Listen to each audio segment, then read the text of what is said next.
Welcome to the Pickleball Legends podcast, hosted by me, Evan Small. This is the place where passion for the game meets the stories of the players, coaches, and fans who make pickleball more than just a sport. They make it a story worth telling. Today, I'm joined by Gordon Gebert, a man who has packed several lives into one career. Gordon has been a professional musician and is now heavily involved in the growth of pickleball as the founder and CEO of the official NPL National Pickleball League and creator of the Slam Master Pro training paddle. We'll be talking about his journey into pickleball, what he sees happening in the sport, and where he thinks the game is heading next. So let's dive on into today's episode. Hey Gordon, welcome to the Pickleball Legends podcast. How's it going? What's up, Evan? Doing great. Good. So, I always start with the first simple question of how did you first get into pickleball? I love this story. I went down to Florida to see my brother. My brother was down with my parents, helping them out. And he goes, "We're going to go play a game of pickleball." I go, "What the hell is that?"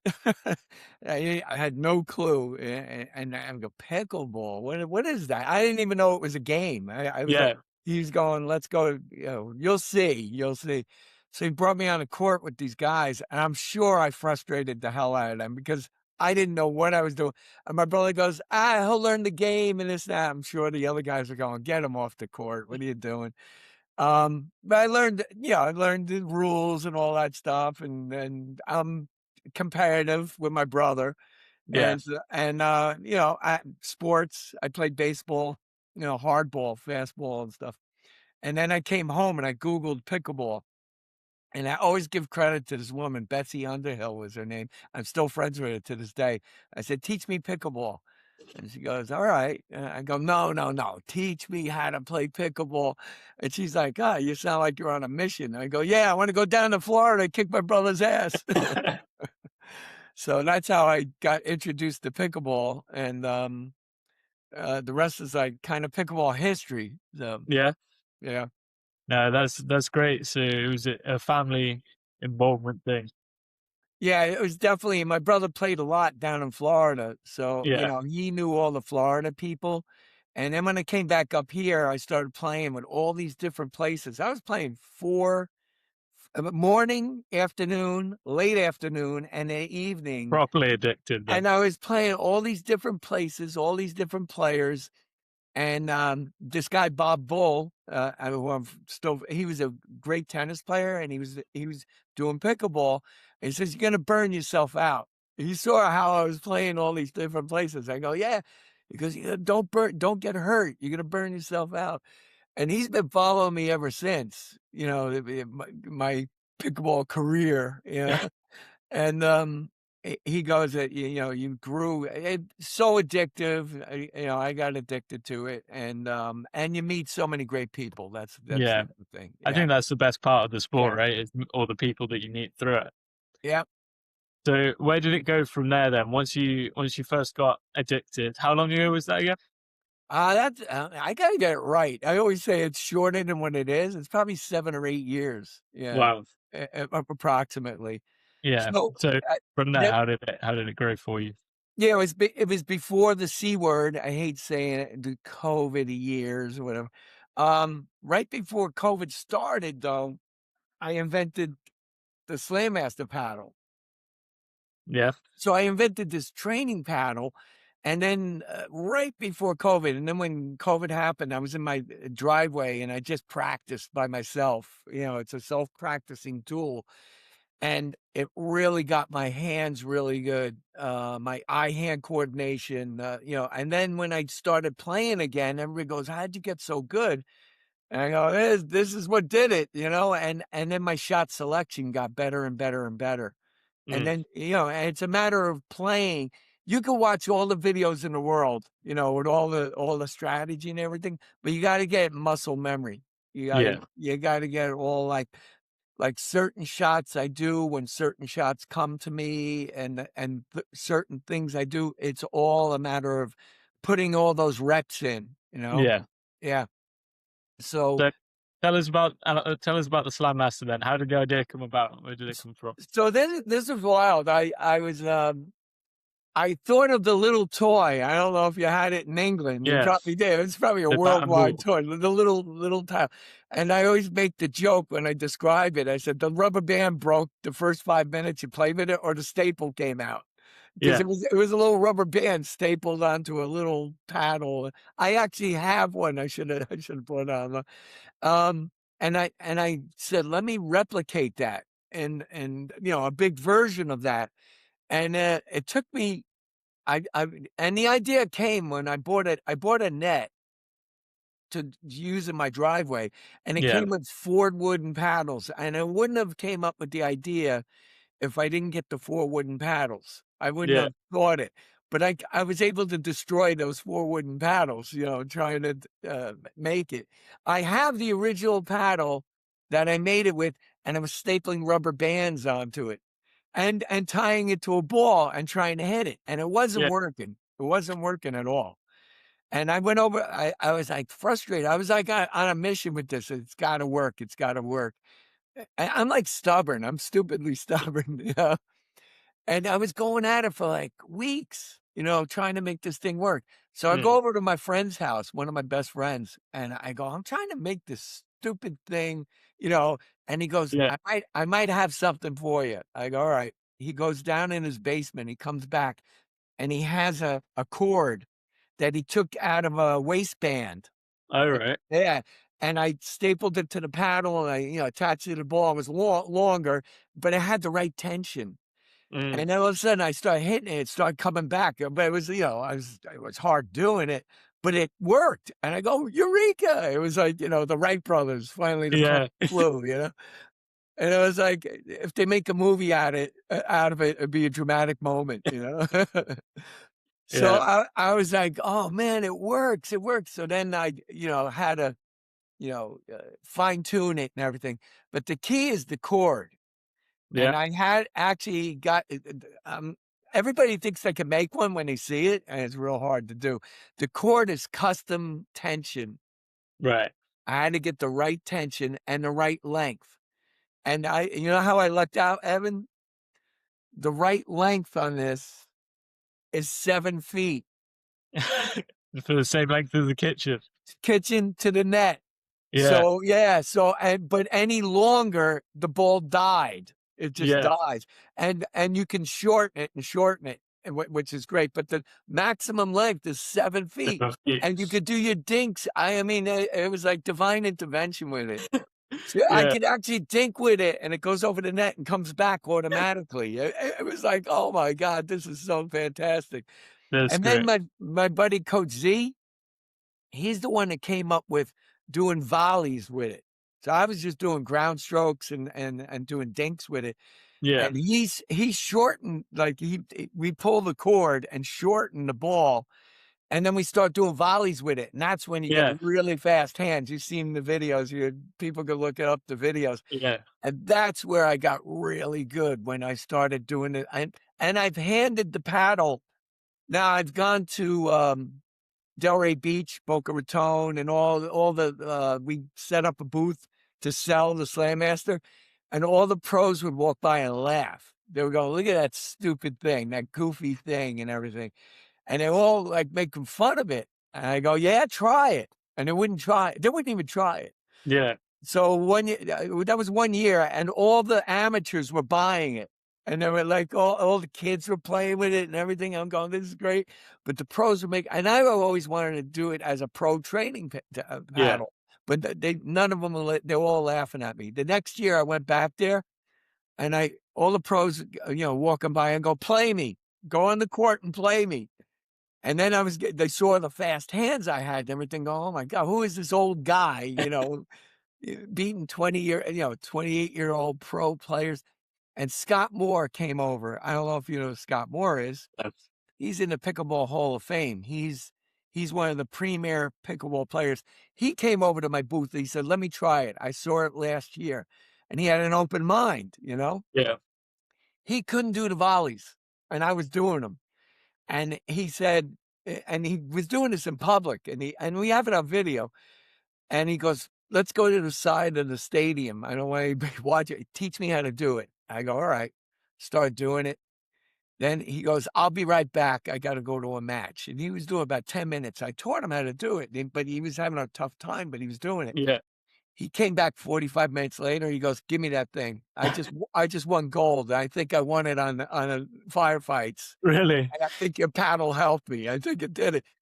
So Scott Moore, he did a whole video endorsing it, but he said, don't release the video. I want to bring it home, and I'll tell you if I endorse it or not. But Yeah. meanwhile, I don't know the next time I was going to see him. He said, let's do a video together. We'll do all this now, but promise me you won't release it. I said, absolutely. And then he called me about a week later. He said, Gordon, I'm endorsing it. Yeah. And I use it as a coaching aid. I just did it yesterday. I'm the head pro at Pickle Rage in New Rochelle, New York. And I go on the court, I hand it to beginners, and I fix all their mechanics of how Really? to, yeah, especially, did you play tennis? No. Oh, you haven't, which is good. I always say, you're good at playing. No bad habits. Tennis player, yeah, they come over from playing tennis, and they have a big stroke, they have a big backhand and everything. Yeah. This corrects all that. Yeah, because you can't really pull back, right? Because then it will fly at you. Yeah, it'll fly away from you, so it makes you do compact strokes. Yeah. Which what you should be doing in pickleball is compact, all out front. Yeah. Instead of the big swing. And the only time you do tennis, like with pickleball with tennis strokes and everything, is when you're playing singles full court. Yes. Because I call it mini tennis. You're playing tennis with a pickleball. Yeah. Yeah. But when you're playing doubles, I say it's ping pong and you're standing on the ping pong table. Yeah, exactly. It's so not, people think it's like tennis, but it's not. It's not. It's more ping pong strategy. Yeah. You're trying to hit hard on the angles. And but tennis, singles full court, you're trying to hit down the line. You're playing keep away, and then trying to get the hard angle there. So. And everybody says I should be playing singles. I'm too old. I don't want to beat up my body, Yeah. I like playing doubles because it's more chess strategy and there's more challenge to it because you don't know what your partner's doing. When you get a good partner with good shots and they know strategy, I love it. Then you're mind melding and you're playing really good. But when you get a partner that doesn't know what they're doing, it's like you got to get out of harder predicaments, because they're making, bad shots and you got to fix it, so. Yeah. I like the challenge. Yeah. Yeah. Somebody said to me the other day that I was entering a competition and I hadn't entered singles, and they said, well, why didn't you enter singles? You've got the two things you need for singles, and that's being young and being able to hit the ball hard. And you don't need much else other than those two things. As long as you can move around, then it's fine, right? Yeah, it's amazing. Well, these guys, the young guys, I've played singles. I got to mention Trang down in Philadelphia. She won the last year's MPL championship. She said, let me play singles with you. And I go, I'm not a singles player. She goes, try it. Right. She beat me 11-0. I mean, destroyed me. Right. Yeah. I was like, oh man, this is like, I had to get a whole new strategy going, because I was used to doubles. And then the next game, it was like 11-4. I scored 4 points off her. And she goes, you're getting it. So I played like 3 or 4 games. It was at the end of a day. I was exhausted too. Yeah. And I couldn't beat her, but I got to 11-9, and then she stopped it. She goes, the next game you'll probably get the next one. Yeah, but she goes, now you're getting it. And I said, that's too tiring and too much on my body. Yeah. That's great. So in terms of your playing then, how has that grown? Have you gone pro at all, or what competitions do you do? I say, it's weird. I always make fun of pro pickleball player. Everybody's a pro. So we when we're playing here in New York and we make great shots or we beat up on the other player, we make the joke, I'm going pro. Yeah. It's like, so, I kind of make fun of it. I played college Johns. I played, with Kyle Yates. I played against. I played Rob Cassidy. I've been on the court with pro players. I hold my own. Yeah. Von Lendl. I just played a Von Lendl a couple of months ago. Yeah, he was great. And Yeah. I to go. I would consider. I'm considered a pro pickleball coach. So I'm pro pickleball, coaching and stuff like that. Doing all those tournaments, I could pull out all my medals. I probably got 50, 60 medals. I could jing, jing, jing. I have a lot of bling, jingle it. To go pro is you have to go on the road. You have to prove yourself on the circuit. You're paying a lot of money Yeah. and you got to try all that expense. It's expense, expense, expense. And everybody kept saying you should do it. You should go pro, go pro. And my previous life, I was a rock star. I don't know Yeah. so I traveled the world. And I traveled the world for free. So Yeah. I'm very spoiled with my travels around the world. So for me to go pro, I said I want to make it easy, and there's the little segue to NPL, the National Yeah. Pickleball League. There's so many talented players out there. And with my model of the NPL, you could be recognized as a great player locally and get discovered with discovered talent. And I just had a discussion with MLP. They just called me last week. And they said, we kind of, they're going through the board of directors and everything. And they're the guy that called me, Tom Knapp is his name. And he called and he said, how about we use the NPL as like a farm system and use it to draft players into the Yeah. minor league pickleball and then into MLP. Yeah. I was thinking that 4 years ago when I developed NPL. Yeah. And I said, I'm glad I got this phone call. I'm glad, hopefully we could do it. Hopefully everybody works with everybody. But I said, I had that concept when I developed the NPL, because there's so much. The National Pickleball League is easy. People have the wrong idea what the NPL is about. It's make your rec games count. So you and I go on a court, play with two other guys. We're registered in NPL. We go, this game counts. Play our game, put our scores in. Play as many games as you can. Rotate your partners. You're not stuck with a partner. It just encourages you to play as many pickleball games as you can during a season. We have May all the way to September. Yeah. Yeah, there's an incredible idea for it, right? Because there's so many people out there who just play rep games but aren't recognized on any major stage, right? Right, exactly. And I got the idea because I joined. I don't want to. I talk to Tito Machado all the time. I'm not going to disparage Duper. Duper's great. Duper's fantastic. There's things they have to, and Tito knows he wants to make it better and improve it and everything. Duper did a league like 4 or 5 years ago, and I joined that league, and I hated the concept. I had to drive like 45 minutes in traffic Yeah. to go to play a match. And you know what the match was? 2 out of 3 games.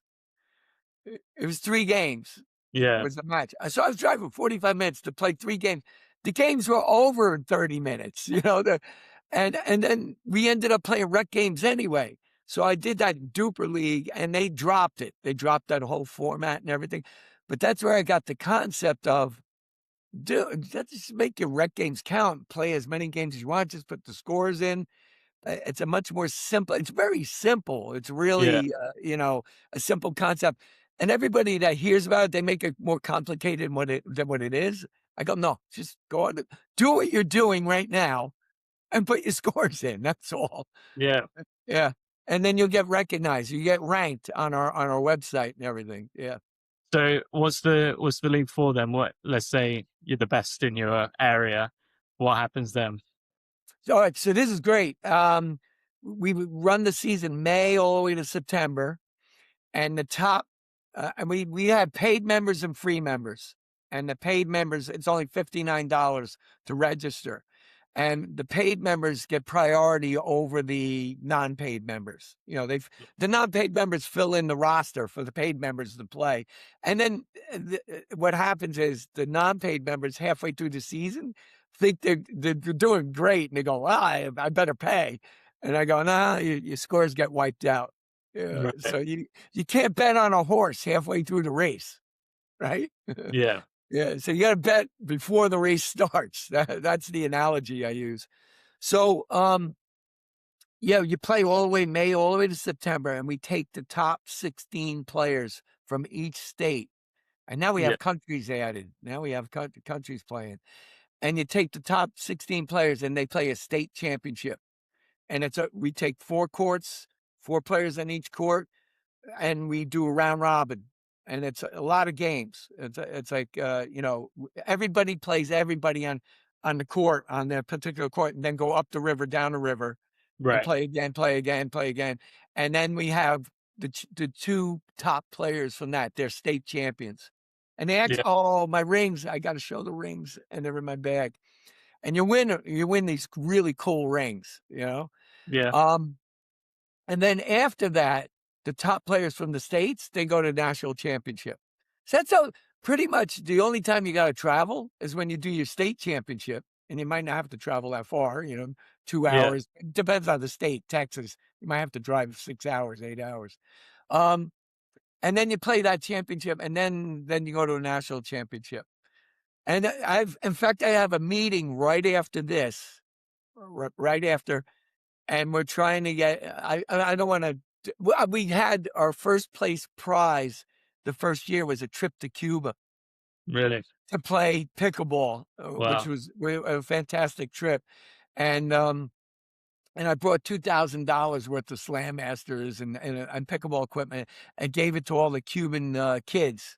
And we went there. We went there to help, and help the kids and everybody get into pickleball. And there's a guy named Carlos down there that's doing an unbelievable job keeping pickleball huge in Cuba. Yeah. And I met so many friends there. Yeah. That's great. Mm-hmm. So, so the grand prize this year we're discussing in the next meeting. I can't give it away. Yeah. Yeah. It's all to play for then. So that league then where did that, obviously you said the idea came from the Super League, but then in terms of actually setting it up and getting it going and all the software development that went into that, how have you managed all of that? Yeah, well, the first year, it was the website. The hardest part of the whole thing was getting the software to enter all that data. And I had a company in Minnesota doing it, but they were doing it like a spreadsheet, and it was slow. I kept saying looking for IT guys, right? And I kept saying, listen, I need this, and it needs to handle a large amount of people because I want to build up this league to 10,000, 20,000, 50,000 players. Yeah. That's my goal, And we had about 600 players the first year. It was clunky putting the scores in. It was slow and everything. So I'll fast forward to today. I have Joe Feliciano, who's a godsend. I teach his daughter piano, and he's a tech guy, and he fixed it. And now you can put the scores in. It's super quick. It's fast. And now with AI, we didn't even have AI 4 years ago. Yeah. To make things. So now the technology is great, and now you can put the scores in. So the first year we had 600 players, and the only why it's not massive right now, NPL, we were up to 2,000 players. I had a big, giant lawsuit, and I'm not a litigious guy, against guys that I know started another NPL, National Pickleball, and they know I had the name first. And they said, let's peacefully coexist and all. I go, no, I know the name. I was first to do it. And they dragged it out for 3 years. They dragged it out. So I didn't want to advertise NPL or National Pickleball League, do a nationwide advertising, because they would have benefited from the confusion. Yeah. Why should my advertising dollars benefit? So my NPL was all word of mouth. And we've grown to 2,000 serious players just by word of mouth. And we have pockets in Florida, Michigan, Pennsylvania, California, and of course my area. So we had and they loved it. And I have over 58 ambassadors right now, MPL ambassadors, who organize games and show people how to do it, which is Yeah. super simple. It's self-running. You self-run it anyway. But we have ambassadors that also they organize the state championships and stuff like that. So I Yeah. can't be all states all at once in September. So that's over. They finally, just like 2 months ago, changed the name. Yeah. But they still have the website up and running and everything. There's still a little confusion there. But they said they changed the name from MPL to another name. And Yeah. and I go, well, now it's full steam ahead for me. So this year is a little transformation. Sponsors are coming in, and I want to advertise. I want to get more members. I think next year will be huge. I talk to Duper all the time. I talk to Tito all the time. MLP, I'm on their radar now, and I'm open to talk to anybody. And now you're Evan. You're in England, and you guys had interest in coming in and joining the MPL, and Yeah. even and I'll treat England like a state. I won't bring it Yeah. back to 1776, though. I won't. We'll treat England as a state, and Yeah. we treat Vietnam as a state. We treat Saudi Arabia. People are playing in Saudi Arabia in MPL. So now it's growing globally Yeah. now. Yeah. So next year, I think it's going to be huge, and I'm looking for people to help me run it too. I mean, it's growing, huge. I want people on board, and it was passion first, not a money making thing. Yeah. If you're not enjoying the ride, don't do it. If money's your first goal, whatever. If the money comes later, that's icing on the cake. That's great. If it doesn't, I'm still enjoying the ride. Mm. Well, that's Yeah. what's great about pickleball, right? Is everybody who's in it loves it. Mm-hmm. So, they're trying to help grow the sport. I mean, obviously, there's some that are a little bit more money orientated, but on the whole, most people just love the sport. Yeah, and I saw you. I don't know if you know the backstories of PPA and MLP when they were signing players, Yeah. and then it was Steve Kuhn, fantastic guy. I met Steve Kuhn. I just saw him a couple of weeks ago at Pickle Rage in New Rochelle. I met him in Las Vegas. Great heart, what he wanted to do, but everybody's trying to grow it too fast, too big, and compete, like make it tennis. Yeah. Tennis years ago, in the 60s, 40s, 50s, 60s, whatever, grew, and then it turned into a commercial success. And everybody's trying to do the fast track to make pickleball a commercial success. And it has to grow organically, and that's what my MPL is about: is growing this organically and keeping that grassroots feeling. Yeah. Because I used to play. We used to put tape down on the street and put a net, and then we went into gyms, and we on the gym floor taped the Yeah. courts out and things like that, and played, and we enjoyed it. We loved it, And now I'm spoiled. I want to play on a regular pickleball court all the time.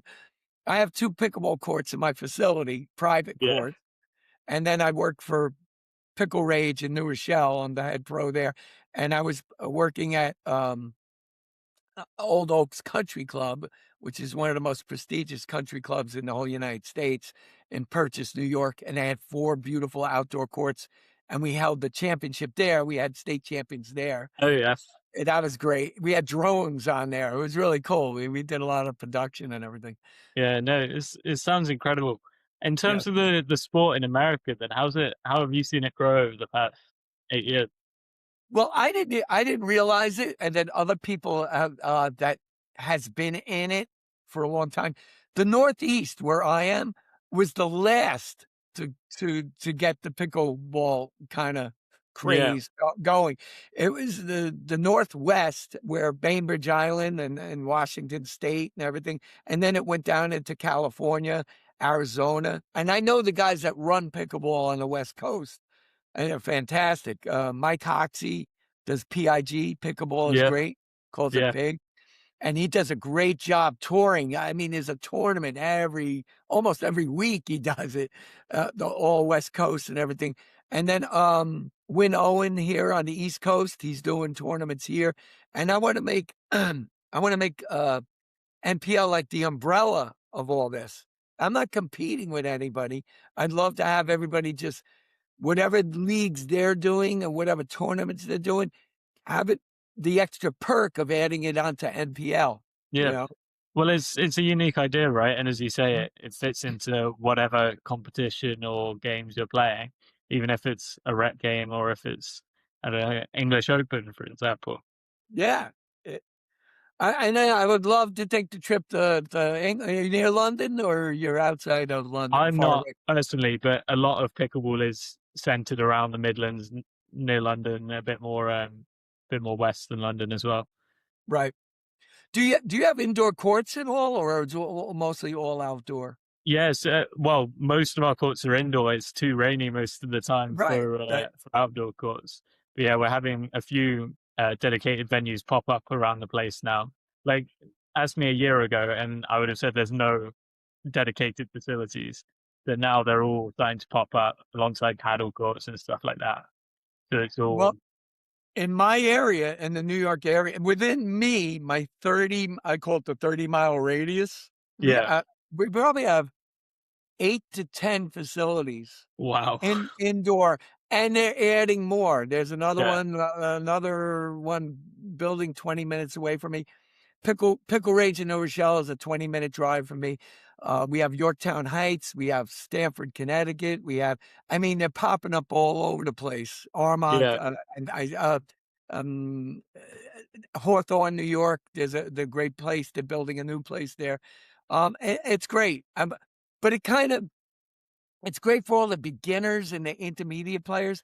But I was just talking to one of my buddies last night. It watered down the 4-0 above 4-5 players. Now they play where their local places, where they traveled, where a lot of really good players had to travel to get to one place. But now they're splitting up, because of the geography of all these places opening up.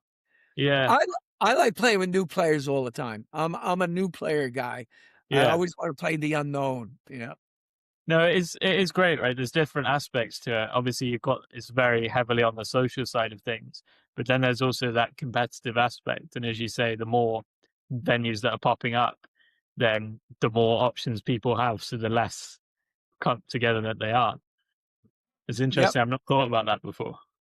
Yeah, it's a weird geography type thing. You know what I mean? So, yeah. Well, go on. Yeah. So, obviously, as I say, you've seen the podcast before. Mm-hmm. So, we've got the Pickle Pals section. Is the podcast is sponsored by Pickle Pals. So it's 60 seconds of quick fire questions, right? Mm-hmm. They'll be about pickleball. They'll be simple, quick answer questions. We'll pull up the list now. Oh, your audio cut out. And I'm just putting up the list for the. Okay. Yep. I don't know any of these questions, so I didn't have to do any homework. So. Yeah, on the spot. Okay. Yep. Are you ready? Yep. Your time starts now. Singles or doubles? Doubles. Drive or drop? Drop. What's the biggest mistake beginners make? Getting on the court. No, I'm kidding. Biggest mistake? Shot selection. Who's your dream pickleball partner? Dream pickleball partner? Wow. Probably Scott Moore with men's, and everybody would pick Anna Bright or, of course, Natalie Waters for mixed. What's your favorite shot to play? My favorite shot? Yeah. Oh, my favorite shot is always deceptive. I'm always Yeah. I'm always deceptive on my deceptive shot. I'll dink it out that way and look at you. Yeah.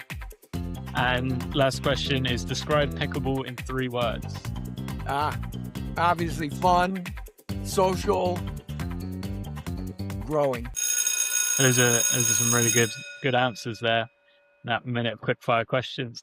Yeah, off the top of my head. If I had to think about it, I'd come up with better answers. But Yeah, no, that's the point. It's meant to be off the top of your head what yeah. you instantly think about. All right. Yeah. Anything else you want to talk about?